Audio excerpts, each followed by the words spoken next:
Assalamualaikum warahmatullahi wabarakatuh. Shalom, Om Swastiastu, Namo Buddhaya, salam kebajikan bagi kita semua. Perkenalkan, kami semangat tim dari SMA Negeri 1 Serengat Kabupaten Blitar bersama saya Muhammad Ridwan Zumamullah sebagai pembicara pertama, rekan saya Cindy Tifara Zakia sebagai pembicara kedua, dan Nabila Agustin sebagai pembicara ketiga. Dan di sini tim kami berada pada posisi pro terhadap mosi perdebatan kali ini, yakni penjatuhan hukuman pidana pada anak di bawah umur. Semangat, hebat! Dewan Juri yang terhormat, pada tahun 2045 nantinya, negara kita tercinta, negara Indonesia, akan mendapatkan bonus demografi, di mana penduduk dengan usia produktif akan lebih besar dibanding dengan penduduk usia non-produktif. Dan pada saat itu, mereka yang saat ini masih dalam kategori anak-anak akan menjadi generasi penerus para pemimpin bangsa di masa yang akan datang.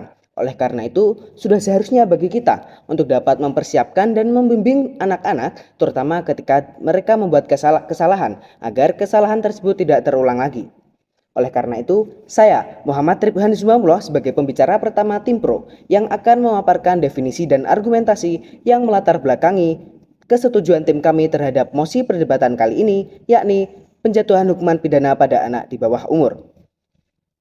Dewan Juri yang terhormat, dalam mosi perdebatan kali ini, tim kami menemukan 3 kata kunci utama. Yang pertama, yakni penjatuhan, yang dalam hal ini dimaksud sebagai penjatuhan pidana, yaitu suatu penderitaan atau nestapa yang diberikan kepada orang yang melanggar suatu perbuatan yang dilarang dan dirumuskan oleh undang-undang. Yang kedua, yakni hukuman pidana, yang dapat diartikan sebagai hukum yang mengatur perbuatan-perbuatan apa yang dilarang dan memberikan hukuman bagi yang melanggarnya. Sementara, Dr. Abdullah Mabruk An-Najjar dalam Diklat Pengantar Ilmu Hukum mengetengahkan definisi hukuman pidana sebagai kumpulan kaidah-kaidah hukum yang menentukan perbuatan-perbuatan pidana yang dilarang oleh undang-undang, hukuman bagi yang melakukannya, prosedur yang harus dilalui oleh terdakwa dan pengadilannya, serta hukuman yang ditetapkan atas terdakwa. Yang ketiga, anak di bawah umur yang dapat diartikan sebagai setiap orang yang berusia di bawah 18 tahun. Dewan Juri yang terhormat, sebelum kita memasuki bangunan argumentasi, patut untuk saya tegaskan lagi, tim kami sangat menyetujui mosi perdebatan kali ini. Kami memiliki beberapa argumen. Yang pertama, yakni perlu diketahui bahwa dari tahun ke tahun, jumlah tindak pidana yang dilakukan oleh anak selalu mengalami peningkatan. Data dari catatan kriminal kepolisian mencatat bahwa pada tahun 2019 terdapat 111.000 anak yang mengalami tindakan pidana. Dengan kita menjatuhi hukuman pidana pada anak, sudah sama seperti kita memberi efek jera kepada mereka. Sehingga anak akan merasa takut ketika akan melakukan tindakan kejahatan. Dengan begitu, kita dapat menurunkan angka tindak pidana yang dilakukan oleh anak-anak. Yang kedua, adanya diversi yang wajib diutamakan dalam sistem peradilan pidana Indonesia. Diversi tersebut dilakukan untuk menghindari dan menjauhkan anak dari proses peradilan yang dapat mempengaruhi tumbuh kembangnya. Dan yang terakhir, Dewan Juri yang terhormat, pada sistem peradilan pidana anak di Indonesia mengacu pada Undang-Undang Nomor 11 Tahun 2012 wajib mengutamakan pendekatan keadilan restoratif. Dalam pendekatan ini, penyelesaian perkara tindak pidana dilakukan dengan melibatkan pelaku, korban, keluarga pelaku atau korban, dan pihak lain yang terkait untuk menyelesaikan perkara yang adil dengan menekankan pemulihan kembali pada keadaan semula dan bukan pembalasan. Maraknya kasus kriminalitas saat ini tidak hanya dilakukan oleh orang dewasa, melainkan juga marak pelaku yang usianya masih minor. Saya, Cindy Tifara Zakia, selaku pembicara kedua akan memaparkan data dan fakta untuk menguatkan argumen kami sebagai tim pro. Menurut Undang-Undang Nomor 11 Tahun 2012 bahwa untuk menjaga harkat dan martabatnya, anak berhak untuk mendapatkan perlindungan ketika menjalani proses hukum. Termaktub dalam undang-undang tersebut pula, Indonesia sebagai negara dengan konvensi hak-hak anak telah mengatur tentang perlindungan anak ketika menjalani proses pengadilan. Sesuai dengan pasal 71 angka 4 Undang-Undang SPA, pidana yang dijatuhkan kepada anak dilarang melanggar harkat dan martabatnya. Anak yang dimaksud di sini adalah mereka yang berusia di atas 12 tahun dan di bawah 18 tahun. Banyak remaja yang terkena kasus kriminal Dua kasus yang saya jadikan contoh adalah seorang remaja perempuan yang berhasil membobol ATM milik saudaranya dan meraup uang sebesar 27,3 juta rupiah. Kasus kedua yaitu seorang anak kelas 6 SD yang tega membunuh ibu kandungnya sendiri. Bagaimana cara yang efektif untuk menerapkan efek jerah kepada anak seperti ini? Pidana anak sendiri pada dasarnya tetap memperhatikan kesejahteraan anak dan menerapkan penjara sebagai opsi terakhir. Menurut Undang-Undang Nomor 11 Tahun 2012, Pasal 71 Ayat 1 menyebutkan jenis-jenis pidana pokok, yaitu meliputi pidana peringatan, pidana dengan syarat, pidana dalam lembaga, pelatihan kerja, penjara, dan lain sebagainya. Anak yang dapat dijatuhi hukuman tersebut yaitu anak yang usianya telah di atas 12 tahun karena dianggap telah dapat mempertanggungjawabkan perbuatannya.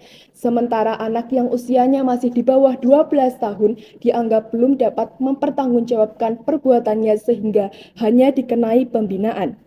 Pemberian pidana pada anak sendiri dilihat dari beberapa faktor, seperti keadaan anak, keadaan orang tua, keadaan lingkungannya, latar belakang mental anak, latar belakang mental orang tua, dan sebagainya.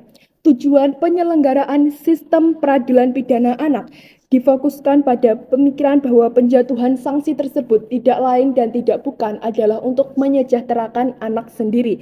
Menurut psikolog anak dan remaja, Vera Itabiliana mengatakan proses yang dilakukan dalam penjatuhan pidana pada anak melalui beberapa tahap dan tahap yang pertama adalah mengerjakan asesmen. Asesmen tersebut berfungsi untuk mengetahui apakah anak telah mengerti perbuatan apa yang dia lakukan dan faktor apa yang sekiranya menjadi alasan mengapa anak melakukan tindakan tersebut. Pidana anak mengedepankan restoratif justice. Jika tidak berhasil, barulah dilaksanakan proses peradilan. Jadi, proses peradilan tidak serta-merta menjatuhi hukuman penjara atau sanksi berat lainnya, melainkan melalui beberapa tahap, salah satunya yaitu proses diversi. Hal ini sangat perlu dilakukan untuk memberikan efek jera kepada anak dan untuk menjamin supaya anak tidak melakukan hal tersebut di masa mendatang. Pada dasarnya, pidana anak tetap perlu dilakukan baik dengan alasan pidana ataupun pembinaan. Dewan Juri yang terhormat, perkenalkan saya Nabila Agustin selaku pembicara ketiga pada mosi perdebatan hari ini, yaitu penjatuhan hukum pidana pada anak di bawah umur. Saya akan memaparkan sedikit argumen dan kesimpulan pada mosi perdebatan hari ini yang telah disampaikan oleh pembicara pertama dan pembicara kedua, serta saran pada perdebatan kali ini. Dewan Juri yang terhormat, pelaku tindak pidana tidak hanya bisa dilakukan oleh orang dewasa saja, akan tetapi anak-anak juga bisa melakukan hal tersebut, seperti tindak pidana penganiayaan dengan pengeroyokan yang mengakibatkan timbulnya korban kematian. Kejahatan yang dilakukan oleh anak-anak dalam tindak pidana yang dilakukan lebih dari satu orang atau turut serta dalam melakukan tindak pidana perkelahian dengan pengeroyokan sehingga matinya korban. Jika perbuatan tersebut dilakukan oleh perorangan, tentu akan mudah mengidentifikasikan siapa pelakunya. Namun, apabila dilakukan secara bersamaan, maka akan ditemukan kemungkinan bahwa kasus tersebut termasuk dalam penyertaan dalam pertanggungjawabannya. Pada kurun waktu Oktober hingga November tahun 2023 telah terjadi 3 kasus pembunuhan di kota Tanah Merah, Boven, Dikul. Pelakunya yang masih di bawah umur tersebut merupakan spesidivis pencurian di mana sebelumnya telah diamankan pihaknya untuk dilakukan pembinaan. Meskipun masih di bawah umur, ia ditegaskan proses hukum tetap akan dilanjutkan sesuai aturan dari tindak pidana yang dilakukan yakni pencurian dengan kekerasan yang mengakibatkan korban meninggal dunia. Pelaku terancam hukuman 15 tahun penjara dan pelaku berhasil diamankan kepolisian di kediamannya pada tanggal 26 November tahun 2023. Seperti yang telah disampaikan oleh pembicara pertama dan pembicara kedua, sanksi yang dapat dijatuhkan terhadap anak di bawah umur yang melakukan tindak pidana adalah sesuai dengan apa yang diatur dalam Undang-Undang Nomor 11 Tahun 2012 tentang sistem peradilan pidana anak, yaitu berupa pidana dan tindakan. Dan pertanggungjawaban pidana anak di bawah umur yang melakukan pembunuhan adalah sesuai dengan ketentuan yang sudah diatur dalam KUHP dan Undang-Undang Nomor 11 Tahun 2012.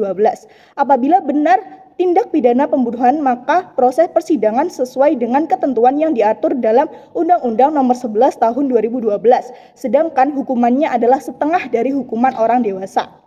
Sistem peradilan pidana anak juga wajib mengutamakan pendekatan keadilan restoratif.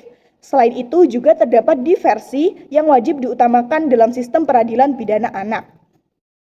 Dewan juri yang terhormat dan audiens yang berbahagia, saya di sini akan menyampaikan closing statement dari argumen-argumen yang telah disampaikan oleh pembicara kedua dan ketiga yang menyatakan kesetujuan tim kami terhadap mosi perdebatan kali ini, yakni penjatuhan hukuman pidana pada anak di bawah umur.